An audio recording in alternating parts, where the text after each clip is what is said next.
Welcome to Sophia Science, the YouTube channel that answers all your questions about the world of science, including science mysteries, aliens. The content of today's video is Why are the giant planets, Jupiter, Saturn, Uranus, Neptune, made of gas, not rock? The secret lies in distance from the sun, extreme temperatures, and massive gravity. Discover how these giants captured endless hydrogen and helium to become true cosmic titans. Now, let's get started. Why are the giant planets made of gas? Imagine yourself on a journey across the solar system. You start from Earth, our familiar home, with solid continents, deep oceans, and a thin but life-giving atmosphere. As you travel outward, you pass by Mercury, Venus, and Mars, rocky worlds, small and solid, some scorched, some frozen.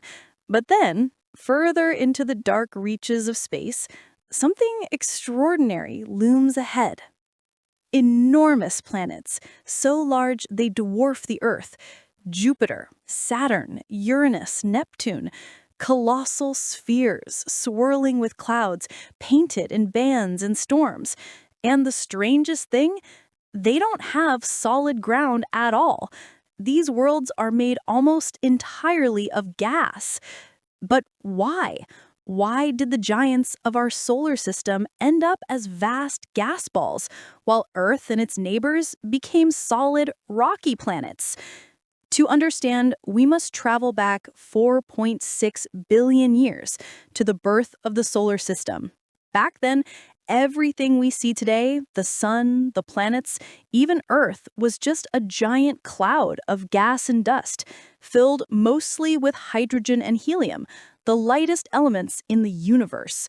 Gravity pulled this cloud together, the sun ignited at the center, and around it, planets began to form. Close to the sun, the heat was intense. Temperatures soared so high that light gases like hydrogen and helium could not be held by the small, newly forming planets. Mercury, Venus, Earth, and Mars were too small with too little gravity to trap these gases. Instead, they held onto heavier elements like metals and silicates, and slowly became the rocky planets we know today. But farther away, everything changed. In the colder, darker outskirts of the solar system, temperatures were low enough for hydrogen to move sluggishly, making it easier to capture. And the planets that formed out there didn't stay small.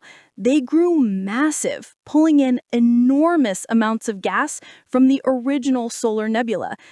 Take Jupiter, for example, the king of planets. Its volume is more than 1,300 times that of Earth. Its gravity is so overwhelming that if you could somehow stand on a solid surface deep inside Jupiter, your weight would triple instantly compared to Earth. Your legs would collapse under the crushing force. That immense gravity acts like a cosmic net, holding on to vast oceans of hydrogen and helium, preventing them from ever escaping.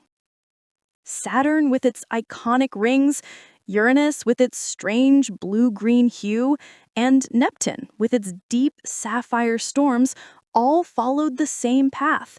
Cold environments, massive cores, and unstoppable gravity.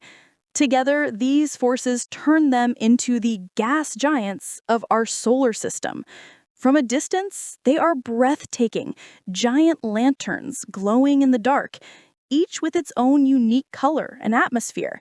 But don't be fooled. There is no ground to walk on, no solid mountain to climb.